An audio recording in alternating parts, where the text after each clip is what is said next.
if 120 is 20% of a number, எப்படி எழுதுவாங்க?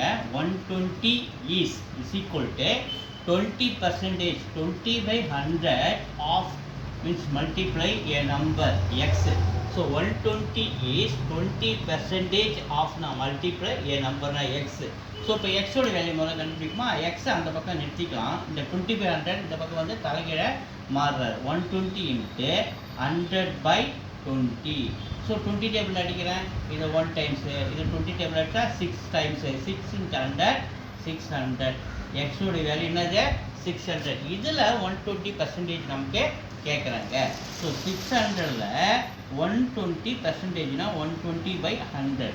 So இதை வந்து 100 டேபிள் அடிக்கிறேன், 1 டைம்ஸு, இது 100 டேபிள் அடித்தா 6 டைம்ஸு. 6 × 120.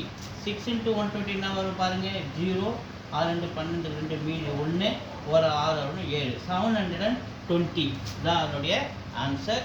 A is